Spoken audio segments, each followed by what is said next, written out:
What's up, you guys? Back for the next installment. It's your boy Shock. Today we got more of these coming out. The next kit for Yu Yu Hakusho, the Dark Tournament, dropping right here on the channel. You're in the right place. Buckle up. Now, if you want the actual card caps from all the cards that have been revealed so far, go on over to myherometa.com. We got all the cards. You can see them right here. As the reveal season continues, this site will continue to be populated with everything you need to know.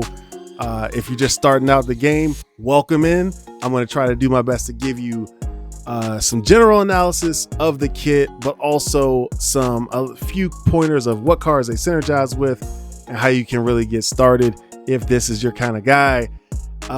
Sorry, Amajiki, but we about to get started. Preview season continues. Me and my boy Ty later on. Go check out Ty's House of Cards in a few hours. But right now, we got Team Uratogi. I hope I'm saying that right. I'm not at that part of this show yet. Binging Yu Yu Hakusho. But we have the character reveal for this guy who is not Amajiki. I swear to you, he's not Amajiki. You're going to think he's Amajiki in a second, but I promise he's not Amajiki. We got Kuro Momotaro. This dude, if you haven't seen Yu Yu Hakusho like me, it's okay. I did my research for both of us.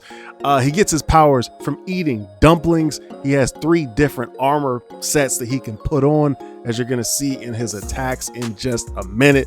Let's get through the actual card. We got the standard stats: 6 diff, 6 check, 6 hand size, 27 life, 1 less than normal.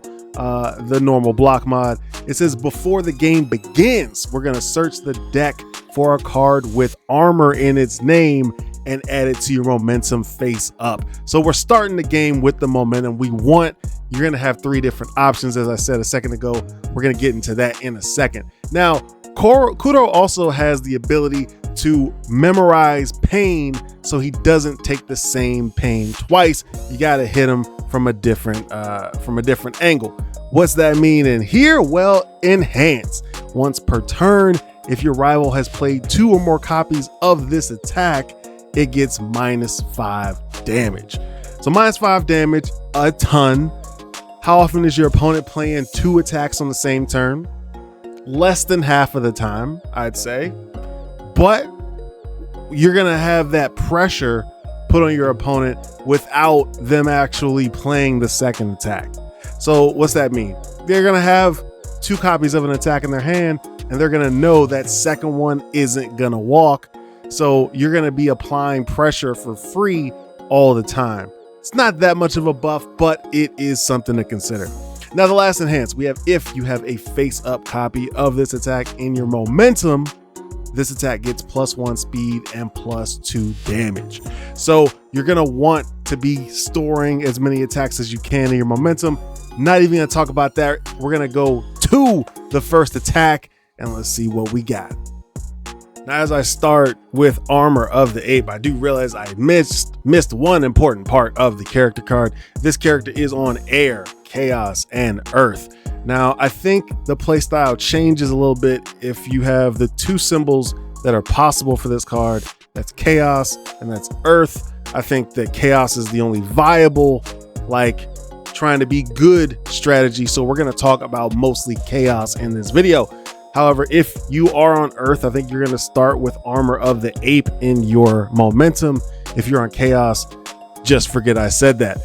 So Armor of the Ape, we have the 5 difficulty attack. It is the mid block of the 3 of these attacks you're going to see. Now, when this card is added to your momentum, comes in face up. So just like the other 2 as well, we're getting momentum effects off. Now, enhance, as this card is in your momentum, you can say your rival's attack gets -1 damage. So pretty strong. If you can stack a few of these Armor of the Apes together, you're minusing between 1 and 4 damage to every attack your opponent throws at you. That can be very that's tough to get over. If it's -3, that is a problem, and your opponent better have some momentum clearance in their deck, or it's going to game 2, game 3, because it's going to be really difficult to deal the necessary damage in that situation. Now we got the bottom enhance. This attack gets +1 speed and +1 damage for each of your momentum. Now this is a 4 mid for 5 when it starts out. You put the armor of the ape in your momentum to start the game. That gives you +1/+1 from this enhance. I'm a 5 speed, 6 damage move. Now I'm also gonna get the +1 speed, +2 damage from the character card, and this thing is dangerous. These attacks, whatever attack you stuff in your momentum, is dangerous off the bat. So when you're playing with Kuro, you're gonna notice that you can have a really devastating attack, or you can have an attack that's really lackluster. He is a casino of how this thing's gonna come at your opponent. You could be throwing 8 speed, 10 damage moves, or you could be throwing 4 for 5s, depending on how the game is going. So could be a very strong attack in the right situation. Moving on to the next armor. All right, up next we got armor of Hiei getting smacked in the face. Armor of the Phoenix. We got the 4 diff move. This is the move. This is the attack that I think you're gonna want to stuff in your momentum to start the game. We have the 4 high for 4 damage. In the momentum, you're getting +1 speed to every single one of your attacks. That's kind of nuts. If you throw a couple in your momentum, everything's difficult. Your opponent blocks 1 move for like 7 speed. The next one's coming for 7 as well. They can only block but so many of those attacks. They're gonna need a huge stage to stay defensive against this. They're gonna have to go into deadlock against you if the game goes too deep. So Armor of the Phoenix, great move there. It says also enhance. This attack gets +2 speed, only playable if you have at least 1 momentum, which is obviously taken care of by your character. So this is always a 6 high for 4, if not a 7 high for 4, because you stuffed Armor of the Phoenix into your momentum, and then you get +1/+2. So it's at 8 high for 6 as a 4 diff for free before you get into any of your foundations or anything like that. Maybe you play the million of the big 3. Maybe you have more attacks in your momentum giving you more damage. Maybe you have some Amajiki stuff, Chimera Kraken giving you +2 speed. Maybe you have the next card to give you a little damage. And that's what we call a segue.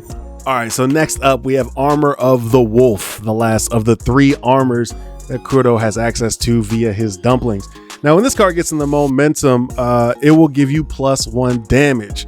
Just the same, just the opposite of giving the +1 speed. And that says a 5 mid for 5 and a 5 diff. So those are pretty average numbers right there. So why is it an ultra rare? Why is this the most rare card in the kit? Well, we have response after your rival passes on an enhance. This attack gets +1 damage. So you just need to have more enhances than your opponent. Every single one of these attacks that you're stuffing into your momentum is another enhance. Maybe you also have Vast Hybrid. Maybe you have some effects on your foundations, just stacking them. Every time you do that, you are making this thing even more lethal. You're gonna want to have that Chimera Kraken because 5 mid speed plus the between 1 and 4 speed that you're getting from Armor of the Phoenix, you are still gonna need to make sure this thing hits. This thing is gonna get a lot of damage very easily, but your opponent plays the game too. So you're gonna want to figure out a way to make this thing hit more reliably. There we go. Now it does have EX3 and Powerful 3, huge stats. So EX3, if you don't know, can give your attack +3 speed for each momentum that you would like to discard, and Powerful 3 similarly will give your attack +3 damage for each momentum you'd like to discard. So this thing can get some pretty big numbers, especially in a deck that revolves around momentum. We're going to go through some other cards that can also stuff into your momentum, so you don't have to be getting rid of your armors when you'd like to pump this thing up. But here's another win condition here, and we have more to show. But let's get to the last attack, which is a little bit of engine love. So here we have Diving Phoenix Crush. Very simple, but very effective. It's a 4 diff, 1 mid block, 4 high speed for 3 damage. Not overwhelming numbers, below the level of a 4 diff, but it says enhance this attack. If this attack deals damage, add 1 attack from your discard pile to your momentum face up. So you are getting a lot of value if this attack can hit. This is another reason why I say you want to put Armor of the Phoenix in your momentum to start the game, because you want to be hitting these Divine Phoenix Crushes every time you play them. A 5 high for 3 is much more likely to hit than a 4 high for 4 for many reasons. People just don't really care about taking 3 damage a lot of the time. 5 speed means they're definitely going to have to commit some resources to block the attack. So a 5 high for 3 is going to hit a lot of the time, and you're making people commit more resources so your next attack can get through. Very simple there. There are other cards as well that can get you some momentum. You can go with the Gentle Criminal attack, Gently Sandwich. And also you might throw a card like Zero Gravity Barrier into the deck like this. I like throwing 1 copy of Zero Gravity Barrier in because every Divine Phoenix Crush and the 1 Zero Gravity Barrier is an opportunity to get that card in your momentum face up. So you have 5 cards that put it in, only 1 2-check, Zero Gravity Barrier is a 2-check, to trip you up on when you're checking, but that's manageable, right? If you have 1 2-check, it's just kind of the risk reward is there, I'd say. And Zero Gravity Barrier is pretty good. You have Divine Phoenix Crush in your momentum because it just dealt damage. So that's the card you discard with the Zero Gravity Barrier. And now you have a free attack negation on whatever you like. Now we're going to go on to the foundations. Okay, so as I said earlier, Kuro has the ability to memorize damage and prevent it from happening again. So we have the 2 diff 4 check, body memorization, enhance, remove this card from play. If 2 or more copies of this attack have been played this turn, reduce this attack's damage to 0. So reducing any attack's damage to 0, very strong. The only problem I have with this card is I can't force my opponent to put a card back in their hand so they play it again. I don't have a card like that on the Chaos symbol. So if there's a way to pop that sucker back, or some way to make them play a card a second time, that would be great. I think that you already have the character, which is giving the attack that's played at a second time -5 damage. Do you also need a foundation that puts it down to 0? But we have to have great cards and then cards that do this with a great effect that's probably just not worth it. Love the art though. Moving on to the next, and a 4 mid block. Next up, we have Cruel Intent, taking off the animal vibe, just going back to the clean cut, clean shaving. Sometimes you gotta do it. We have the 1 diff, 3 low block, enhance, flip. Your slam attack gets +2 speed. If it deals damage, your rival flips 1 foundation. This one is really interesting because it's also on the air symbol, and Mirio likes to play on air. So he has a lot of slam attacks, and all of these attacks in this kit are slams. So you're going to have to balance Cruel Intent with something like a Unrivaled Combatants, which can give you a lot of momentum just by you picking the right zone or getting your kill shot in the right zone so you can actually finish a game off. Here you're getting +2 speed, and maybe you're also flipping your rival's worst, but still one of your rival's foundations. Both of those are pretty strong options, especially if you have attacks that threaten, attacks that can actually have really good stats that can hit consistently, which this deck has, or this kit has. So it's very interesting. You might run both, you might run one or the other, but this card might be pretty strong. Next up, we have the 1 diff 3 high block, Fearsome Transformations. It says enhance, flip this card face down. Draw 1 card. If you have no momentum, discard 1 card. So this is going to be, we are losing set 1. So this is going to be the replacement for calling for backup. Well, not the replacement. It's on different symbols, but you get what I mean. This is also playable in a lot of different decks because, getting momentum is not something that's insane. It's not something that's very difficult. You don't have to play this as your first enhance like you did for calling for backup. So it gives you a little bit more flexibility. Obviously, in Kuro, this thing is playable all the time. The block mod is not great. You don't like to block with 3 high blocks. It's just very expensive. So finding space for it might be difficult. We are moving to 60 cards. So we're going to have more variance in deck design and things. I could see this making it into strategies. Is it one of the best cards out? I mean, it's a common. It doesn't have to be. But drawing a card for free, doesn't matter what card game you're in, that card could be, this card is as strong as the card you draw. And if you can draw game enders like you can in this deck, then that is pretty good. So putting fearsome transformations in your deck, always going to be a good call. Now let's move on to see what else we have. Okay, so we have the rare. Now, if you guys haven't noticed, I want to call something out really quick. Something that I really enjoyed, and I haven't been able to say on camera yet about these cards. This is the rare. Notice anything different about the rare and the common? Let me zoom in. You guys see the text box? See the back of the text box? Now look at this text box. This is awesome. So the common, uncommon, and rares are getting different text boxes than the ones we had last set. They have their own different designs. Loving seeing that.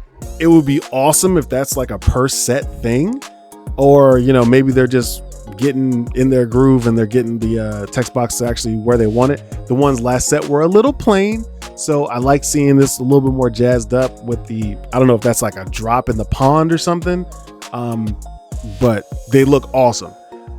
So here we have Streaming Sphere's Power, the 2 diff with the 2 mid block. Enhance, destroy this card, add 1 slam attack from your discard pile to your momentum. Now, since it's coming from your discard pile's face up. So if that attack says when it's added to your momentum it goes face up, this will go face up.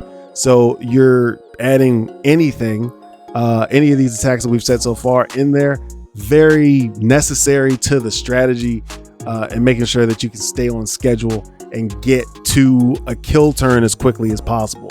We used to be in a turn 4 format where turn 4 was the turn that you really wanted to end your opponent. Turn 5 was really kind of dangerous, I'll say. And that's kind of the barometer that I like to use for a lot of cards. Can my strategy get there by turn 4? Not that it has to every game, but can it consistently? And you're going to need Streaming Sphere's Power to get there in that amount of time. We also have Response Flip. After your rival plays an ability that discards 1 or more of your momentum, cancel its effects. So again, you got to protect your momentum. If your opponent has, I forget the Bakugo attack, it's probably just going to be right over there, that discards all of your momentum and they hit you with it, that's a problem. So Streaming Sphere's Power, very important for the strat. That's all of the kit. Now, what else is there? We have a lot of cards that are in the set, that are inside of the Dark Tournament that are going to be pretty important. We talked about the win conditions here. We also have things like 16 instant slashes, which I'll just put up right here, which does something similar to Armor of the Ape. It gets +1/+1 for each of your momentum, but it can be a little bit more deadly. We have Rando Spirit Gun, which is a win condition. Also, reaching back to Heroes Clash, you could grab Sudden Death Assault, which can, for the cost of 2 momentum, can just burn your opponent for 5. And then also, if they block with a mid block, they will get -3 to their check to block it. It also has powerful, I think it's powerful 3. So that attack can get really crazy, really fast, especially with a couple of these buffs, speed buffs on that. That thing can chew through 15 life really quick. So there's a lot of danger for your opponent when you're playing Kuro. I should say his whole name. When you're playing Kuro Momotaro. We also, you want to be able to tutor your momentum. There is the card, the Dark Tournament Looms, which you can grab any attack right out of your momentum and for the 1 check, and it removes itself from the card pool. So you're not paying that progressive, and you can kind of target when you want to end the game. Also, defensively, Sun Eater of the big 3 gives -1 speed for each one of your momentum. So that's a great defensive piece. I said earlier, Gold Tips Imperial, which is going to be important for also building your foundations, because there isn't a lot of resource management on the Chaos symbol. That's a problem that a lot of times you run into. Why Chaos runs a lot of 7-handers. They need the resources to pay to play all these cards. You can't just play 4 or 5 attacks for free.